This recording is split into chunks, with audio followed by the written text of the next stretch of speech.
Hello, hello, hello.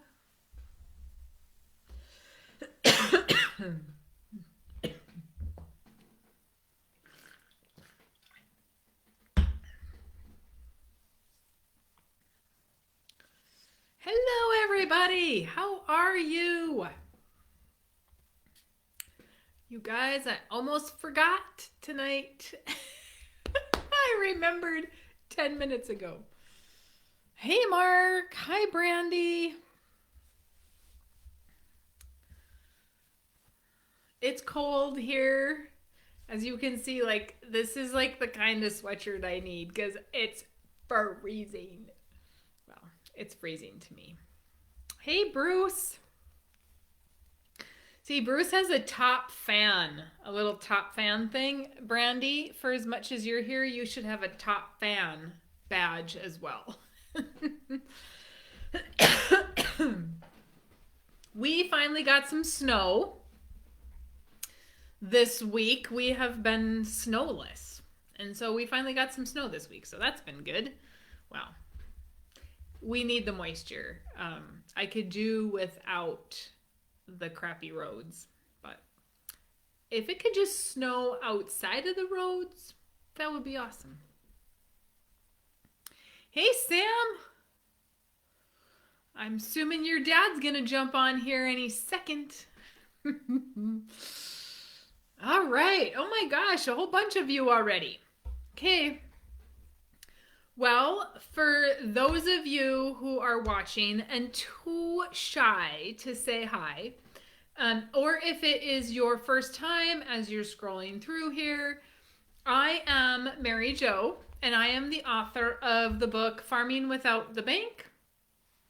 And this is what this page is all about, is how to get away from the banking system, make them plan B instead of plan A. And so every week we go over my meetings for the week. So let's get started on those. If you decide that you're going to jump off before we get done, you can grab the book farmingwithoutthebank.com and you can grab the book on farmingwithoutthebank.com.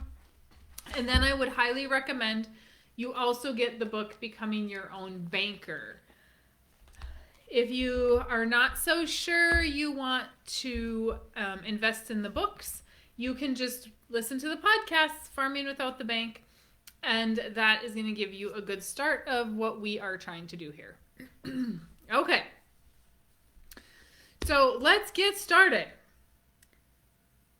First, I did not have an absolute ton of first meetings this week. We had quite a lot of cancellations, and so my schedule ended up being more open. Hey, Dale. Well, they're always recorded, Dale, so you can always go back and rewatch me. And they're not on YouTube, but you can go back and rewatch them on Facebook. So tonight is not going to be long because we just did not have a ton of new people. I had a couple people cancel, and then I had a ton of people that applied for insurance, and we needed to get all of those issued. So I had a lot of those meetings, which left less time for new people. So we just have like a little over a handful. So our first guy had very little off the farm income, very little farm income, so just very little money in general.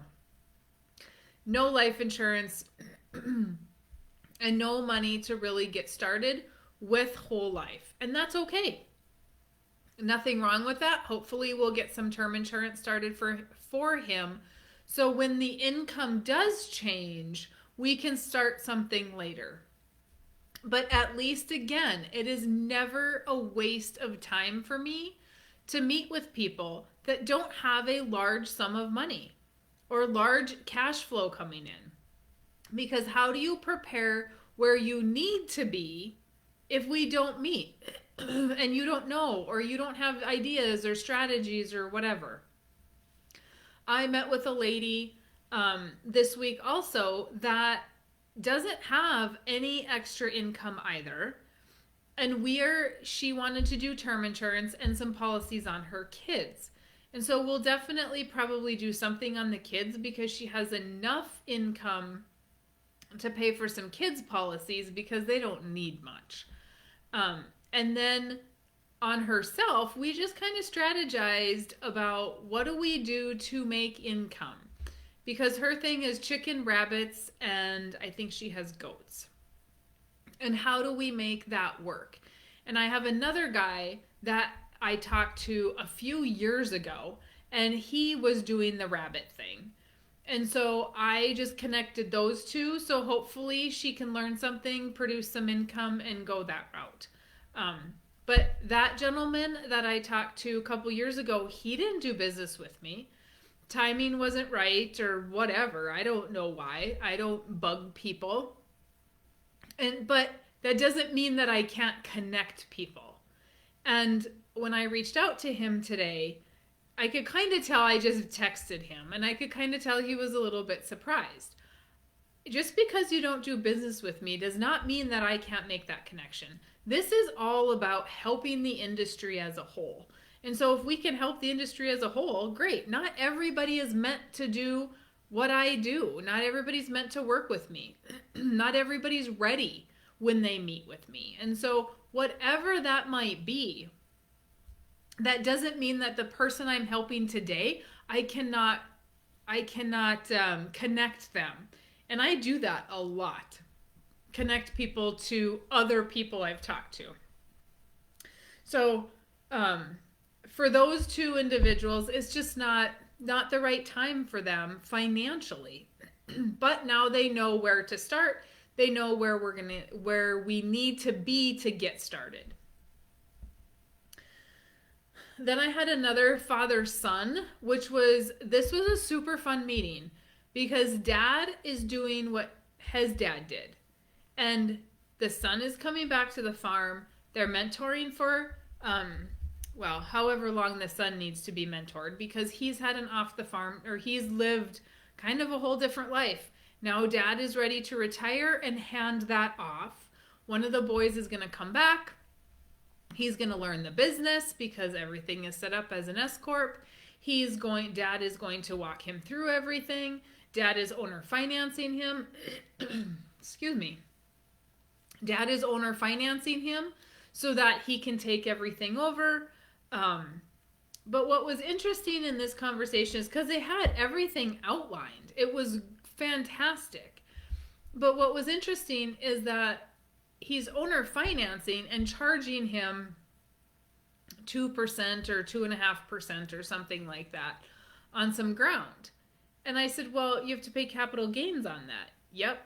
So why not just lower the amount that you're going to pay in principal and increase the interest? So now at the end of the day, dad makes the same amount of money, but he's going to pay less interest, and the kid has the ability to write more off as an interest expense. So that was something that nobody had ever talked to dad about. Having insurance, the son needs to have insurance on dad. Dad needs to have insurance on the son. The typical kind of cross insuring there, so that when something happens to mom and dad, the son then can either buy out the brother or however that estate is going to be established. And then we went over, does the corporation own the policy, or does the son own the policy on dad? And again, it just depends. Do we want the corporation to own the policy? Because then the corporation has to be the death benefit. So lots of things to figure out. But the fact that dad is passing it on, he's trying to owner finance what he can. Oh, this was another thing with them. They want to buy a home to live in right off the farm because the son's moving to the farm. So they want to buy something to live in off the farm. And it's going to be like $150,000 or something. And I said, and they said, well, we want to sell him something. We want to sell him the farmstead, and we need him to go to the bank to get the $150,000 so that we can pay for our condo in town. And I said, well, does it matter? Because if you charge him 4 or 5% interest and he's making I forget what it was. It was like $3,000 difference. Like, let's just say that they make a $5,000 a year payment and he's going to make an $8,000 a year payment to them. If he is essentially paying you every month, and that money can turn around, go to make your condo payment, does it matter if it's paid for or not? And so this is something that people don't think about. Like, when we retire, we want to say, I want that paid for. I want to buy X amount of, or I want to sell X amount of ground so that I have the cash to go buy my retirement home. What does it matter? It's one pool of money. If you're getting money every month from whoever you did a contract for deed with, and that money can turn around and go pay for your condo that you might get at 2.5% interest through the bank, does it matter if it's not paid for? Nope, does not matter, right? So we have to think about that. Just because we want something that's paid for, we're going to give up interest we could have earned by owner financing and give that to the bank so that we have this lump sum. So now the bank earned the interest that we could have earned over the next 20 or 30 years. Why are we doing that? Why don't we want to earn it? We should be the ones earning it, right? We can do that if it's paid for and we can owner finance it. So think about that when you are doing, if you're going to be doing some sort of owner finance or something. I had another lady this week, very tight income because she's taking care of her dad full time, so not a lot of income there, but she does have a rental property that is not being rented out, and hopefully she can get that rented out, and then we can use some of that money to funnel into a policy. This was a fun one too. Another urban farmer. Now, I've had a lot of urban farmers. I've had a lot of vegetables. I've had a lot of pumpkin patches, strawberry patches, smaller operations. All the time I get those, and I love it. I love hearing about all the things that they're doing. But this one was different because they live in Atlanta, like the big city where you have tiny little yards. And he is farming by putting in garden spots. I'm going to call them gardens, okay?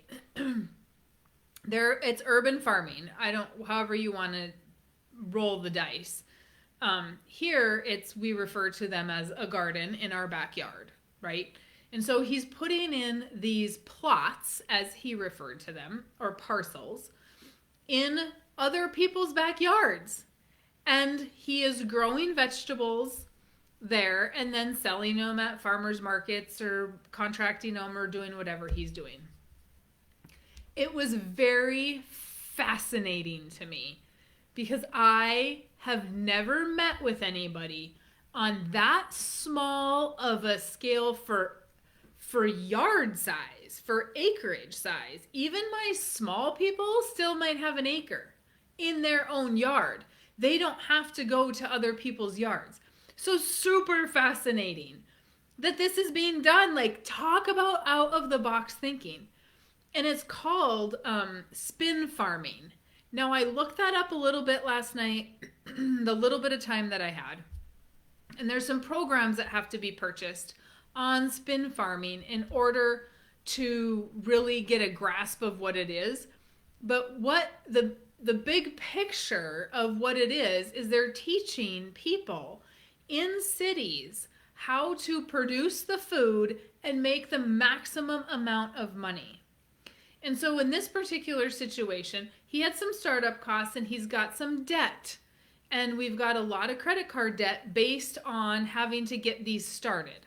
However, like last year, now he's got all the startup costs. And so like $1,000 of inputs, but making about 30 grand a year. That's crazy. That's absolutely crazy. Just selling stuff, just farming in town, right? So I think like people that have a backyard growing spot, I'm going to call it, or garden or plots or parcels or whatever you want to call it, they are not putting enough effort and time into saying, hey, this is how I can make money doing this, right? Because so many people I know personally, locally, love to garden. Like they love it. They think it's awesome, but they might not have the land. They might not have the money to do it. There are ways to do it. We just have to think outside of the box. So if you go to spin farming and kind of look that up, and it was so fascinating to me because it was new and I love new stuff. And so he too was growing garlic and greens, and he's from the South. So they have their collard greens and they have a bunch of stuff we don't eat up here. Or we eat it, but we get it in the grocery store. We don't grow it. And so it was just awesome. It was awesome. And then he's taking those products and using the byproduct of those products for other things, which is also, we are making use of everything. And when you look up spin farming, and I read their about page, and it was very interesting that the people that created this type of farming, they had acreage. And they realized they were making less money on more land than when they kept it small. And I don't care how big you are. If you're farming 10,000 acres, some people may make more money farming 3,000 acres because they might not have the overhead. They might have better production because they have more time to tend to it. Going big or going home is not the answer all the time. And so we need to look at those things. So very fascinating. For them, the big advice was, let's try to get that credit card debt wiped out. The wife asked if she could use her old IRA for that. Absolutely. Get the credit card paid off. You're paying 23% interest. If she were to take her money out of her IRA, she's going to have to pay taxes. She's going to have to pay penalty. She's going to pay taxes regardless if she pays them today or tomorrow. She's going to pay taxes. However, she's going to make a 23% rate of return because that's not 23% is not going to the credit card company. Based on my calculations, he would have never gotten that paid off at the rate he was paying it off. And so they've done some startup costs. They've taken some risks. They've done some stuff that maybe hasn't panned out, and that's on some credit cards. So do we need to roll them to a 0% card and try to get them paid off?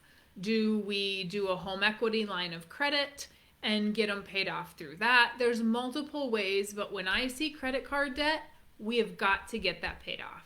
We have to. And if you can do the debt snowball application to some of those debts, if you have a lot of debt, that is wonderful and it works great.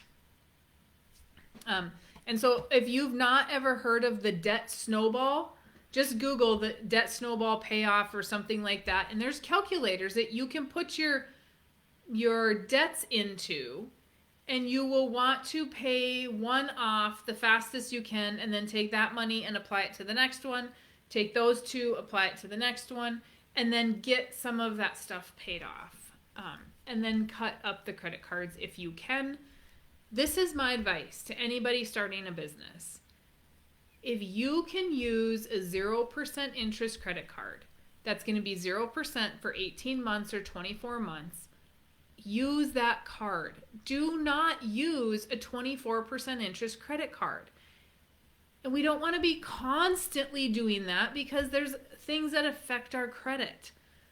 But for heaven's sakes, if you're starting a business, it takes time. I did it. I got a 0% interest credit card so that I could market, I could print my book, I could pay for whatever I was paying for at the time.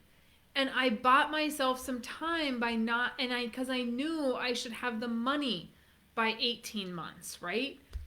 And not have all this interest racked up.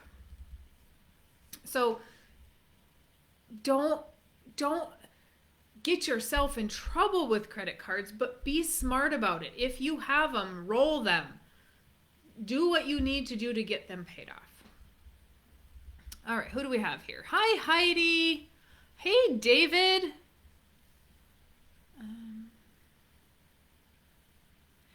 Hey, Bruce. The new book. So Bruce asked about my new book, and that is Life Without the Bank. Look, it's here. I don't remember if it was here last week. I think it was. That is not ready yet. Not ready yet. We're getting there. We're getting there. I'm working with my marketing people to get that on the website because I don't know how to do that stuff. Thank you, Carrie, for replying. Oh, I've got such good employees. Carrie is one of our assistants. Hey, Caleb.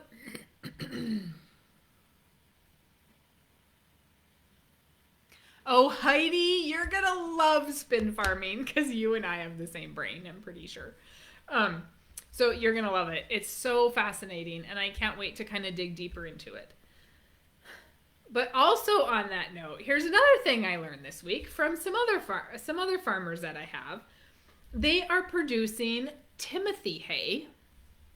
For those of you that do not know what Timothy hay is, the only reason I know what it is because we had a rabbit, and that's what we had to feed the little stinker was Timothy hay. So we went to TSC or Runnings or whatever, and that's where we bought her Timothy hay. The pet stores will have it. So that was very fascinating. I mean, sometimes I just sit back and go, Mary Jo, why did you not think of where does that come from?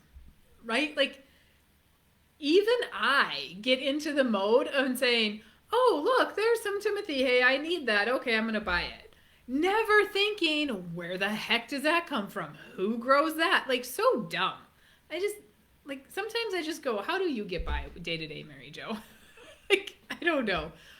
But it's fascinating to me, the whole Timothy hay thing. So I learned a little bit about Timothy hay this week.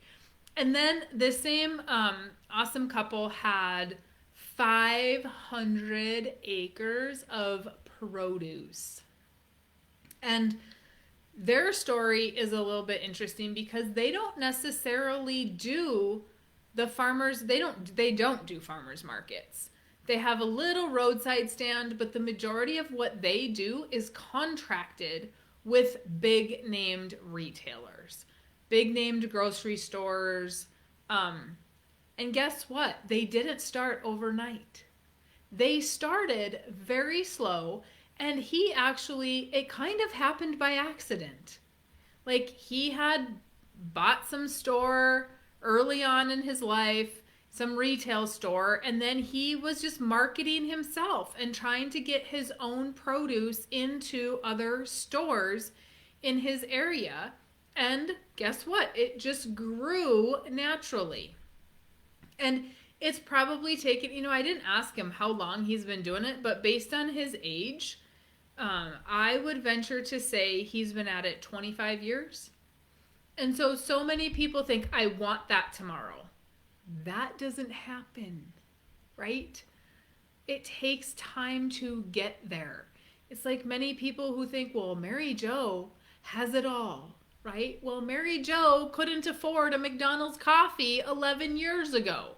So we've all paid our price.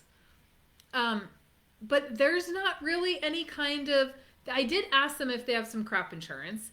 And there's like a little bit of coverage there for them, but not a whole lot. Not like corn and soybeans and wheat and all those commodities. So it's a very interesting venture that they are on. But the one big thing, the big takeaway here, besides what I got to learn about produce and Timothy Hay, is that he has a whole life insurance policy. But he had some bad years, and so he quit paying it. And the policy was borrowing cash value to pay for the premium. Okay?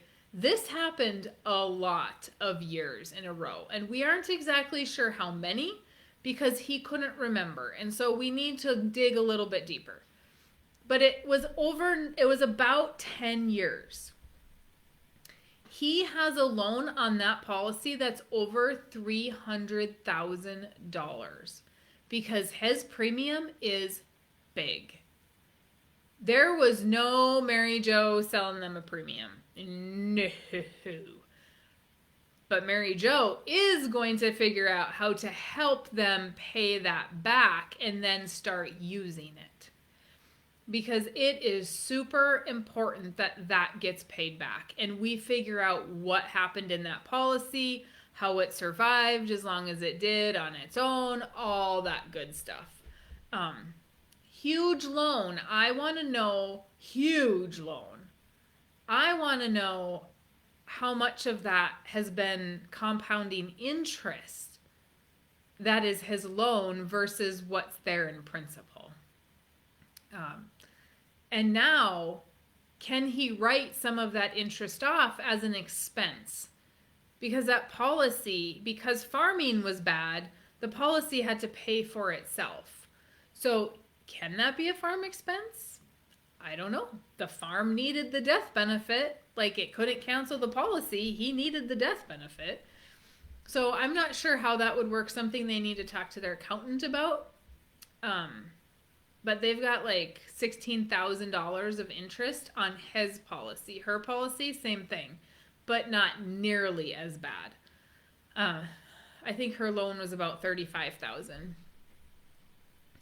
Definitely a lot more debt there than what they were looking at because they weren't necessarily thinking and treating that as if it was a loan. And so when I take notes for everybody, I put loans and then we list out your loans. And I added that and said, that needs to get paid back. Now they had a good year last year. They made a bunch of money. So let's make sure that we take some of that and put it towards that loan. Instead of going and buying stuff we don't need to avoid taxes, let's take some of that income and put it towards a loan and just pay taxes. But it was very fascinating. And then I had another client that had he had a quote for a second to die policy. So if you guys have never heard of a second to die policy, what that is we're insuring two people's lives, but it's only going to get paid out when one of them dies. I have yet to determine why there is a point in those. Someday I might, but I have yet to see that because let's say that we have a policy on mom and dad. But when dad dies, we need the money to pay rent to mom. We need to take over everything on mom. Well, guess what? We don't have any death benefit on dad because we have to wait till mom dies and vice versa. Like, I just don't understand why we do them. Now, with that being said, he had more death benefit in his second to die policy. And it was going to be a better buy unless mom lived past 15 years. And mom's family lives to be in their late 90s to 100. So if mom lives longer, now all of a sudden we have a policy we've paid like 87 cents on the dollar for death benefit. That's a lot of money. And every single year, he had to come up with $30,000 every year until the last one passes. Whoa. Dad's like 75. That is a lot of money. and he can't miss that payment. There was no flexibility in that policy. And so what I proposed is we pay 10 years of $30,000 if that's the premium we want to look at. And then long term, we've only paid like 60, I think we were at like 63 cents or 59 cents for every dollar of death benefit. I think we were like more like 63 cents. So way better, right? But there's a point in there too where we were close to like 80 cents. So it's hard when we have 75-year-olds that we want to insure. It's hard. It's a gamble. When are they going to pass away? How much money do we want to put in? That is not always the answer. Then I had, and this is my last one, so I'm giving you guys a heads up. If you got questions, ask them now. I also had another young guy, really young, not married, single, living at home, helping farm. And for him, a lot of his money is going back into equipment with mom and dad and to help them. And so we really had to look at, can he stick away a fair amount of money?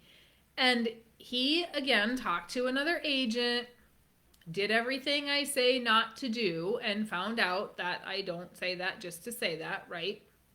He comes back and says, well, they didn't show me what you were talking about. Well, exactly.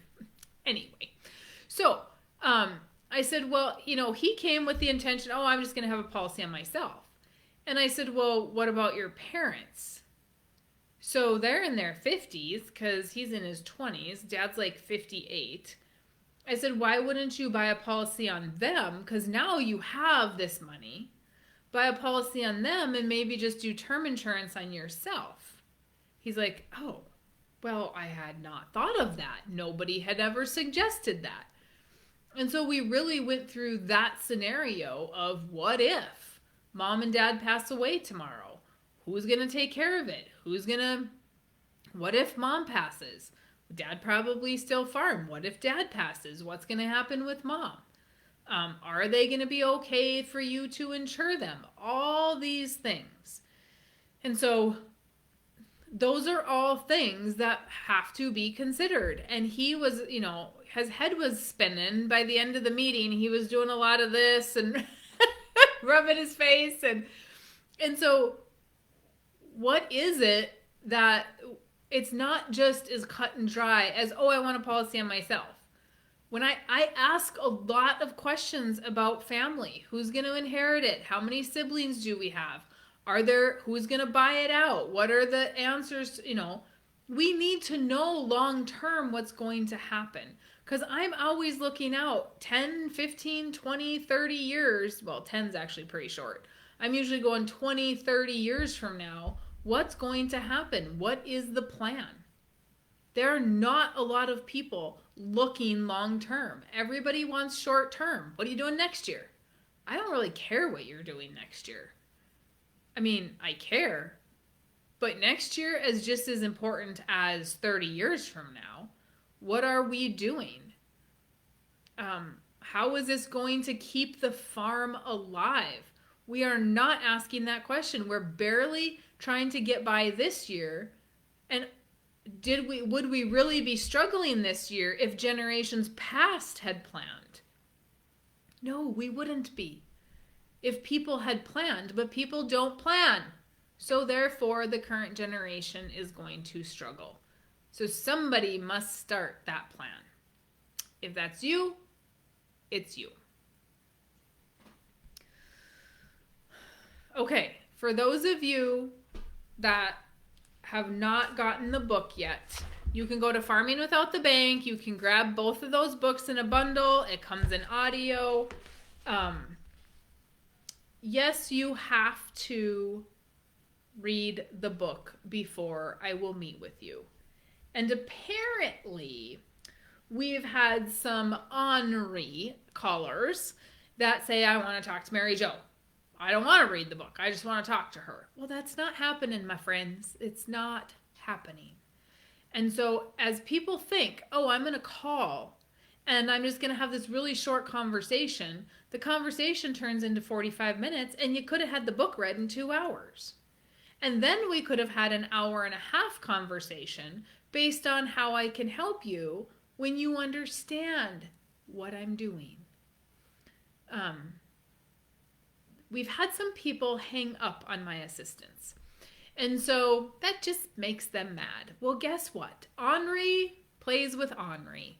And so if you really think that you're that important and more important than any other person that has been on my list and waiting for a meeting for 6 weeks, I'm here to tell you that's not the case. Those people have read the book, they've gotten on the list, and they have been waiting. So nobody is going to jump the line unless you are on the waiting list and somebody cancels, and then you can get in sooner. So if you're listening and you have a meeting set up with me and you're waiting, read the book today. Have your numbers ready. You got an email that said these are the questions Mary Jo is going to ask you. Have those numbers ready. So when somebody cancels, Carrie will call you and say, hey, can you be on with Mary Jo? Tomorrow, the next day, whatever. If you want to get on that waiting list, make sure you email us at maryjo@withoutthebank.com, and we will make sure you get on the list so you get in sooner. But if you don't read the book, you're not making the short list. You're not going to make any list. Why should I spend time with people that don't want to truly understand what I'm doing? And then you don't go and hang up on us. That's not winning anybody any points. I had a client call me and say, Mary Jo, I have a bone to pick with you. My grandson wants to get in, and he said he has to wait till March. And I said, he does have to wait till March, and I am sorry, but we have a waiting list, and we will put him on there. Okay? And guess what? We got to talk to him sooner. So people cancel. Look at what happened to me this week. People cancel. I had a lady cancel 30 minutes before her meeting. We called, they were ready.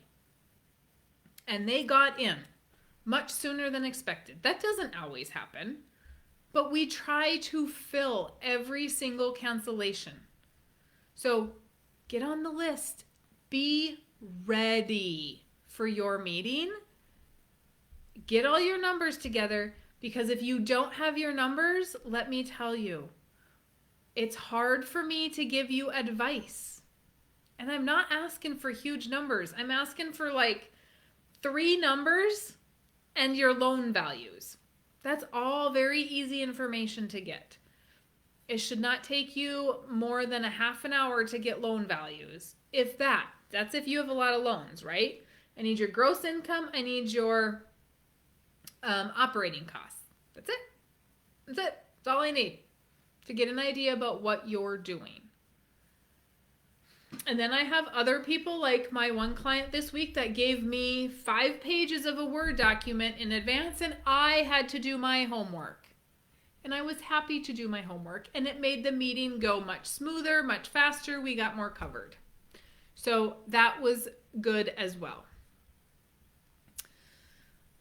Okay, let's see.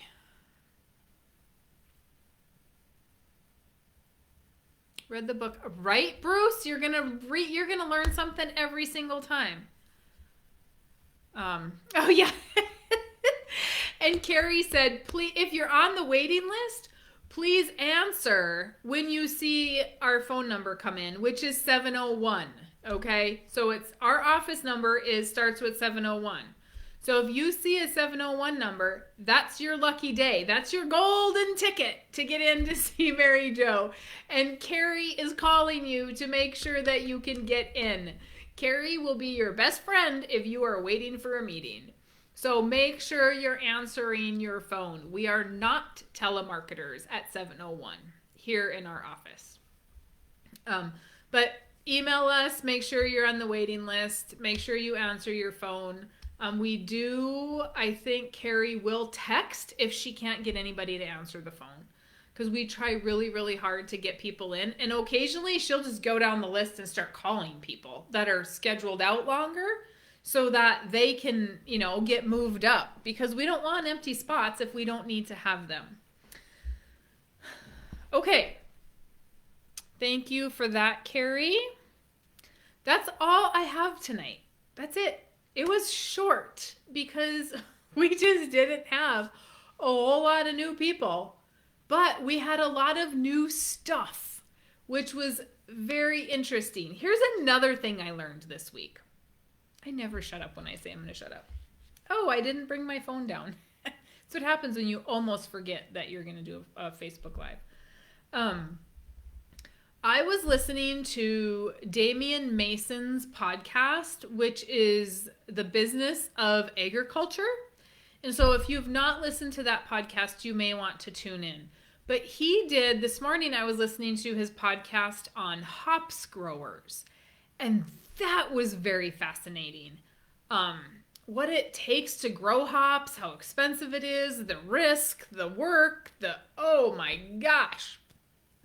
If you guys love to learn about new things in agriculture, that is a great podcast. But that hops thing was like me learning about spin farming and vegetables and Timothy hay.